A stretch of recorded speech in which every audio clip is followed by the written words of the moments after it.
بسم الله الرحمن الرحيم. اهلا بكم في قناة زملكاوي. ازيكم يا شباب؟ عاملين ايه؟ يا رب تكونوا بخير وبصحة جيدة. النهاردة عندنا فيديو مهم جدا، فياريت لو عجبك الفيديو تعمل لايك وتشترك في القناة وتفعل زر الجرس علشان يوصل لك كل جديد.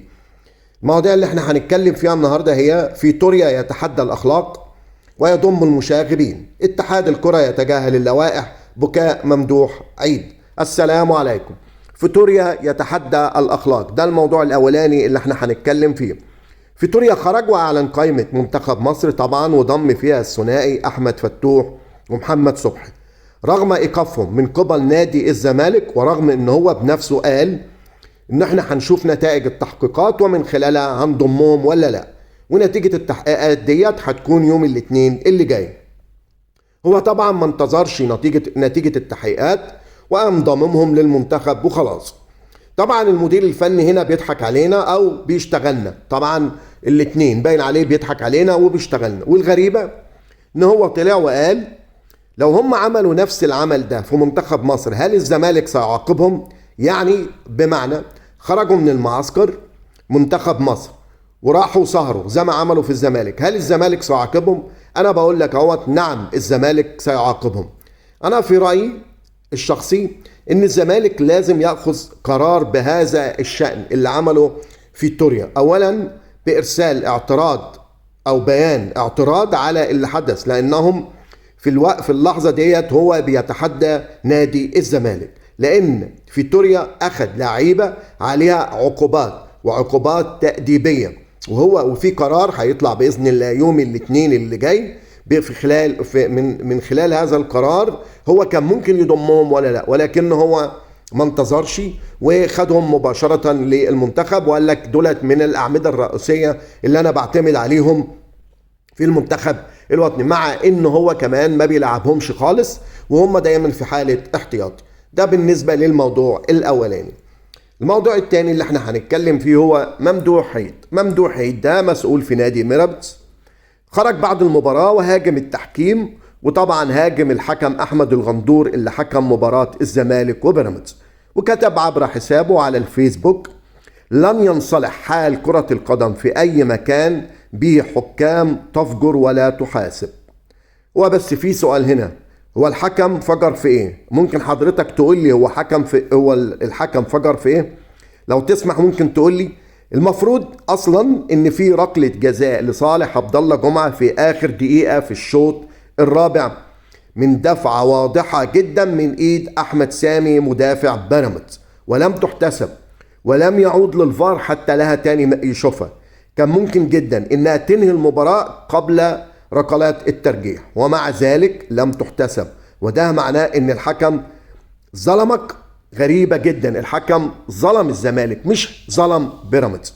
المشكلة الحقيقية ان بيراميدز مش قادر يتقبل الخسارة، وان هو مش يعني كمان مش يعني ممدوح عيد ده يعني لو احنا شفنا ممدوح عيد هو قدر ينتفض في مباراة سوبر ابو ظبي بعد ما تم الاعتداء على لاعب فريقه محمد الشيبي بالصفع على وجهه والسب بالدين من لاعب الاهلي حسين الشحات. طيب هو ليه لم ينتفض في مباراة السوبر؟ هل لانه مشجع للنادي المنافس؟ وبالنسبة له الاعتداء على اعضاء فريقه شيء عادي. لو صح هذا الوصف، هذا الرجل لا يستحق المكانة اللي هو فيها. هذا الرجل يجب ان يرحل مباشرة من بيراميدز. هو كل كلامه عن طرد احمد توفيق، ان هو صحيح، هو صحيح ولا غير صحيح، مع ان كل الحكام اجمعوا ان طرد احمد توفيق هو كان صحيح، كان لازم ياخد الكارت الاحمر، لان احمد توفيق كان بيخش بطريقة متهورة جدا. فانا عايزه بس يرد عليا في حاجة واحدة، انت سكت ليه على ان حسين الشحات يضرب اللاعب بتاعك اللي هو محمد الشيبي بالصفع بالقلم على وجهه والسب بالدين وانت ما عملتش اي حاجة، وانك لم تخرج؟ ليه؟ لانك انت اصلا في الاصل انت مشجع للنادي المنافس، وهي دي مشكلتك الحقيقية. فياريت نشوفك انت كده اسد على الزمالك ونعامة على مين؟ مع الاهلي. هو ده انت يا ممدوح عيد. ده بالنسبة للموضوع الثاني. الموضوع الثالث الأخير اللي هو الزمالك سيخاطب الجبلاية. أكد الناقد الرياضي أحمد عبد الباسط إن الزمالك كان في انتظار تحقيق الفوز والصعود إلى المباراة النهائية لاتخاذ إجراء مهم جدا. أحمد عبد الباسط وعبر حسابه على تويتر كتب: الزمالك كان ينتظر نتيجة مباراة قبل النهائي الكأس ومعرفة موقعة وحال الصعود للنهائي، وهو ما حدث. مسؤول الزمالك بينوي إرسال خطاب لاتحاد الكرة المصري للمحافظة على الحقوق للمشاركة بكأس السوبر النخبة للأندية أبطال طبقا للائحة بعد تغيير مسمى ونظام البطولة. طبعا لازم الزمالك بيرسل هذا الخطاب ويتمسك بحقوقه. ليه؟ لأن الأهلي قال من قبل كده لو الزمالك شارك أنا مش هلعب المباراة. اتحاد الكرة طبعا معروف ان هو بيخاف جدا من الاهلي، خلاص، وبناء عليه تم استبعاد الزمالك، مش اكتر من كده.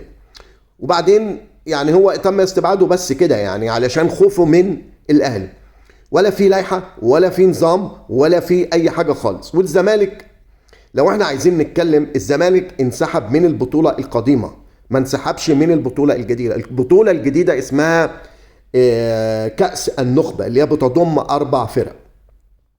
طبعا بعد الزمالك ما يرسل الخطاب الى اتحاد الكرة، اتحاد الكرة مطالب ان هو يرسل للزمالك اللائحة التي استند عليها في عدم مشاركة الزمالك في سوبر النخبة الجديد. لان سوبر النخبة الجديد ده اللي هو القادم من المفروض انها بطولة جديدة بتخضع للوائح ونظم جديدة بعيدة عن البطولة اللي هي كانت قبل كده، اللي هي بتبقى بطل الكاس وبطل الدوري. طبعا دي بتعتبر بطولة جديدة جدا ملهاش دعوة بالبطولة القديمة. فالزمالك من حقه حاليا ان هو يدخل البطولة النخبة، يعني النخبة الجديدة، سوبر النخبة الجديد اللي هو بيتكون من 4 فرق. ولو انت عايز تعمل اي تغيير في البطولة لازم بتعمل اجتماع مع اعضاء الاتحاد المصري، ولكن ما حصلش اي اجتماع معاهم علشان تغيروا القوانين. اي قانون لازم يتغير لازم تعمل اجتماع الاول مع الاعضاء اللي هم بتوع اتحاد الكرة المصري، وده لم يحدث. فهم ما يقدرش يقول لك في قوانين جديدة ولا لائحة جديدة، كل الكلام ده كلام فارغ. والزمالك من حقه ان هو يكون في البطولة النخبة سوبر النخبة الجديد. وبإذن الله إدارة نادي الزمالك سوف ترسل خطاب في الأيام القادمة وتستفسر عن هذا الموضوع. ده بالنسبة للمواضيع بتاع النهاردة. فيا ريت لو عجبك الفيديو يا ريت تعمل لنا لايك وتشترك في القناة وتفعل زر الجرس علشان يوصل لك كل جديد. والسلام عليكم ورحمة الله وبركاته.